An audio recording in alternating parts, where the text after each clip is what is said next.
NHL stuff. Do you want to start with the Bruins or do you want to end with the Bruins? It's up to you. You're the fan. You've got. I'll go first. I'll go first because you have a lot of good points about some of the other series, and I think that we should talk about those too. But first and foremost, absolutely embarrassing performance last night. Connor Clifton with two terrible passes that led to 2 goals for the Panthers. I'm going to drop some respect for Florida in the chat real quick because that arena and their energy last night was palpable. And you That was can a tell. crazy game. It was a crazy game. There were tons of Boston fans, but even still, just the environment, you could tell like and I felt this way through the series that the Bruins entered this series thinking it was going to be an easy dub. I think so too. And throughout the series, Florida has continued to not only physically, but also just like mentally have that edge on them where they're really trying to win. And I think that they know that it's, obviously with it being 3-1, they had sudden death on their backs. And now 2 games in a row, they've been able to tie up the series, something that we never thought was going to be possible. The easiest, biggest lead in hockey. So I don't know. I'm really disappointed in the Bruins. I think it took too long for them to change up the lines earlier on in the series especially when Burge wasn't playing. I think that we had some of our veterans that just got out there and were just kind of like dicking around. And then we threw out our younger guys that don't really have much ice time and they were able to make some pretty good plays. So I don't know if it's a coaching situation, if they're just not motivated, but in our notes, Kendra said, assuming they clinch because we thought that they were going to clinch last night. So it's just kind of like this President's Cup curse, whatever. Like, I don't care about any of that stuff. At the end of the day, we're a better hockey team. We should have won that game. We should have won the game 2 games ago. So it's like, I'm really annoyed and just kind of over it. Like, I feel like they're making us go through this horrible feeling of just not, and I know Boston privilege, blah, blah, blah. But like, at the same time, if you're going to set records in NHL history and there's expectations get out there and perform like that, it's embarrassing. Yeah. And it's the first round exit curse, whatever you want to call it. I have 2 things that I want to say.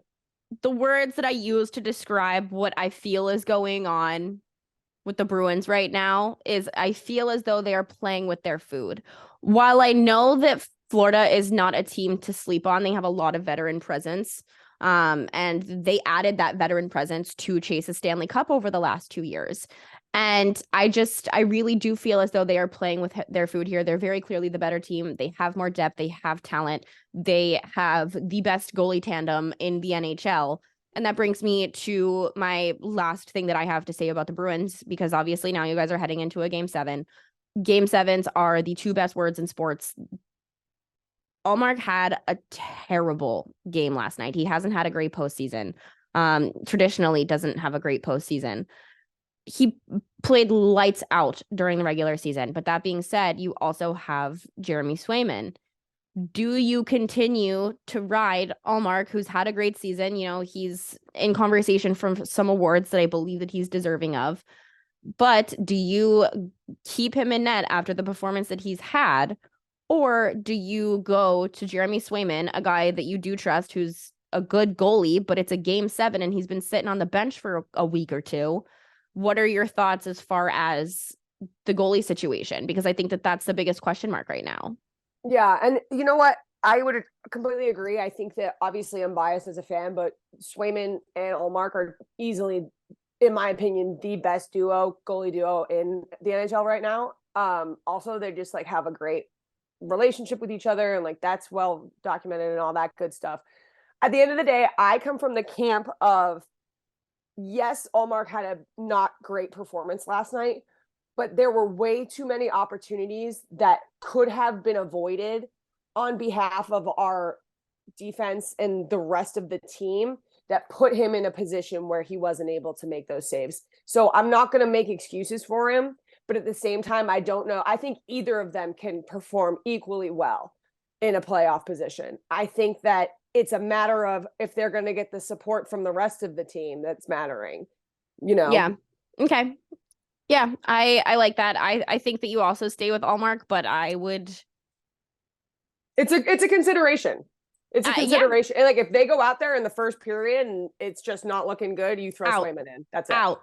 110%. I'm with you. Yep. I want to talk about a couple other series. I don't know if you guys have watched any games in any of the other series. Oh yeah. My favorite so far this postseason, and I love the Devils. I'm riding with the Devils. They're my favorite. I don't think that they're a cup team. I think that they are in 2 years, but I love that this is a rivalry going on between the Rangers and the Devils. I heard someone the other day say that whoever wins the series shouldn't have to pay the toll to go over the bridge one way, which I think is hilarious. But I do think that I think that Igor Shesterkin has kept the Rangers in this series for Timeout. Stetson Bennett was just drafted by the LA Rams. Wow. My bet lock of the week has lost. What do you think, Tyler? I don't hate it. You don't hate it? No. Okay. That's it? Didn't expect it, but I don't Classic hate it. Tyler response, rather. A little early, I guess. I didn't think he was going until 5th or 6th, but yeah, I don't hate it. So, Continue. Igor Shesterkin, I think, has kept the Rangers in this series. I think that a lot of people are, giving credit to the New Jersey Devils, as they should. But to be honest, in the earlier games in this series that the Rangers won, there were times that New Jersey was putting shots on Igor that he saved that there's no other goalie in the world. I swear to God, he is the best of the best. He is the best goalie in the NHL. He is the most valuable player to me. It's just fucking unreal. And they're so young, and both teams are so young. It's just such a fun series. And now they're going to like a game deciding or a series deciding game. And it shouldn't have been. Same thing with the Bruins. And I'm rooting so hard for the Devils. I hate that we gave up Timo Meier from the Sharks for what we did, but I'm cheering for him. I think that the Pavel Zacha and Eric Haula trade benefited the Bruins and the Devils so much on both sides. Clearly, both players weren't happy in the positions that they're in, and now they're thriving for both teams in the postseason and have made differences for both teams in the postseason. I love what the Rangers and Devils are doing with such young teams. I do think the Rangers have a better shot in the next year or two to be a Stanley Cup contender, but I think that New Jersey in like the next 2 or 3 years really has that upper hand, and I'm excited to see how they both develop. Like, this has just been such a fun series for me. I have picked this series to watch over pretty much anybody other than the Bruins. I'm having a good time.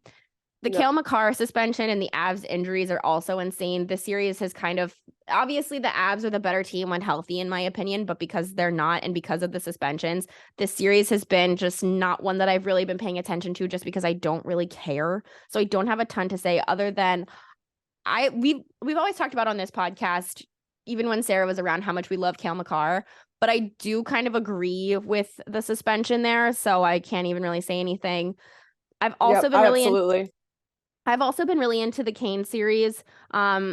I didn't expect them to kind of thrive without Andrei Svechnikov, but Sebastian Aho has really stepped up to the plate. I've always been a Sebastian Aho apologist, so I watched him get his face ripped in half the other night and put up a couple points after. When you have a gritty guy like that can go out and be the definition of what playoff hockey is and make a difference, even when you literally get your face fucking ripped in half and go back out on the ice 10 minutes later, that is what playoff hockey is about to me, and I just have loved this series, because when Andrei Svechnikov went down, I think a lot of people were just like, damn, that's the Canes season. The Canes are going to make an easy, exit in the first round, and they've made it a series. It's been a great series for them.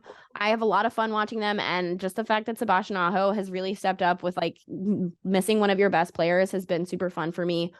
I don't think that they have a shot at chasing the cup at all. I think that they are making some noise, and as much noise as they can. If Svech was around, maybe that'd be a little bit different for me. But I'm having fun watching them. Did you have a thought? Yeah, so the Rangers and the Devils series is like my absolute favorite, other than the Bruins series right now. So fun to watch. A great example of New York fans absolutely playing themselves, saying that they were going to like totally with those Rangers games at the beginning. But the thing that's interesting to me is the winning team of that series goes to play the Canes, which I'm hoping is the Devils, because then we can have a little red rivalry there. I hate those uniform matchups, but I would love to watch those two teams play each other. Uniform matchup. I think it's great. And I honestly, without Spetch, don't want to watch them go against Igor just because I want to watch Igor fucking wreck their like top goal scorers, you know? Yeah. So I'm hoping for a Jersey Carolina matchup. I think that'd be really cool. Just like totally different for the playoffs. But on that note, I don't know. I think that at the end of the day, like even still, I think, you know, I I don't know. I think the Canes might win that. I think they might win that I think matchup. they might too. Yeah, I think and they then might I think too. that I think that then They're the gone crazy after. thing is they still make it to the last four though, which is kind of wild. That's a pretty good playoff run considering all those things that you just pointed out that are going against them. That's what or I'm that saying. Like, seem to go against them. So I don't know. The Canes just seem like one of those teams when they get into playoffs, they just play totally different hockey. It's just such an elevated in style. And I know we can say that argument for every team, but I just have had a lot of fun watching them in that series. And then, like you said, the Rangers and Devils is just so fun. And then the Oilers and Kings too, just because the Kings are literally villains. I have had a hard time staying up for the Western games. I'm not even going to lie, but I have caught a little bit of the Dallas and Minnesota series, and those games have been pretty wild. I will like fall asleep with those games on and then wake up to like whoever is like on the call screaming because there's been so many goals scored or a comeback or whatever. And I'm just like, oh, okay, that's the score. I got it. Okay, back to sleep on the couch. This is couch season. It is couch season. Couch season. It's couch season. I've fallen on my couch, asleep on my couch twice this week. Yep, every night. Yeah, I've literally fall asleep every single night on my couch watching games. Couch season.